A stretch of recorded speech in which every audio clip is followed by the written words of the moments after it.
Aden McLeod sculpts with speed and intensity. He crafts the lines and characteristics of a face in the blink of an eye. Sometimes people think you're showing off when I do a sculpture in public, and I say, okay, who's got a watch?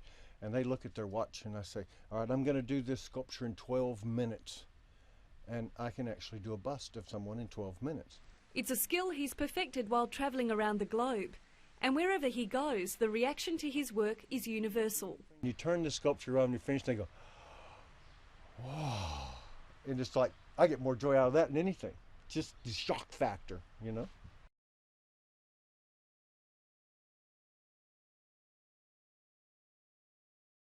Aden McLeod was born in Texas and is of Scottish and Cherokee Indian descent.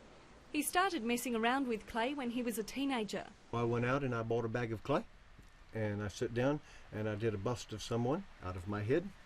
And I went out and I took it to this man who made molds for bronzes. And I said, tell me if I have any talent. And if I do, I'll continue to work at this. I said, this is the first time I've ever touched clay. And just tell me, if I've got talent, I'll do it. If I don't, forget it, I'll give it away. And he said, bring it in. So I brought it in, he looked at it, walked around it for a bit. And he said, that's the first time you've ever touched clay? And I said, yeah. He said, how long did that take you? And I said, about 3 hours.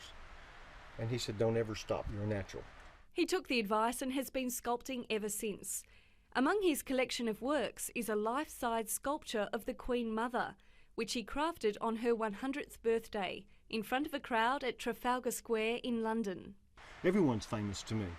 I mean, I've done homeless people, I've done people with no money. I just love people and I love sculpting people. And famous people are the same as we are, that we all put our pants on one leg at a time. It's a sentiment which fits with Aden McLeod's philosophy of capturing the spirit of every person he sculpts. When I'm teaching sculpture, I actually tell people it goes from here to here to here.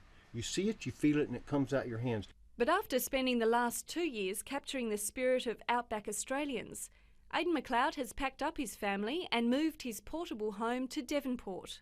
We said, look, it's the quality of life. We've been in 80 countries now. I've been around the world 10 times. There's not a lot I want to see out there anymore, okay? And I said, one day when I find a place that's like everything all balled into one, I'm going to move there and I'm going to stay. So that's what we did. We moved here and decided we're going to stay. Aden McLeod arrived in Tasmania late last year.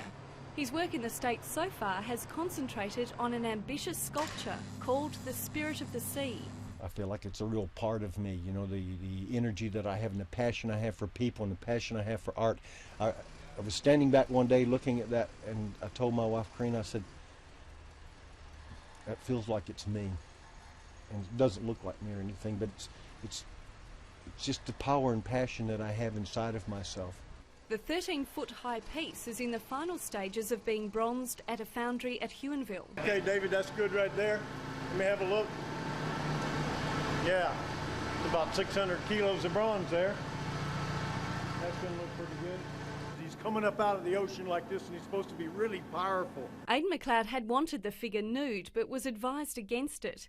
So he'll make some concessions with a strategically placed piece of bull kelp. I personally didn't. I think that this is the 21st century. We kind of went beyond that. I mean, you can turn the telly on and see worse than that, you know. But you gave him a bit of modesty. I did. I gave him a lot of modesty. But modesty isn't always part of Aden McLeod's repertoire. He's boldly making plans to create 100 life-size bronze sculptures depicting the history and culture of Australian people. People said, we only have 200 years of history. You got 60,000 years of history. The 200 years you're counting, well, why haven't you started capturing it? If we're going to leave something on this earth, let's leave something that's not going to deteriorate, that when we're dead and gone thousands of years from now, people look back and say, that sculpture was done in Tasmania by this man a long time ago. And I think that's the way we need to capture our history.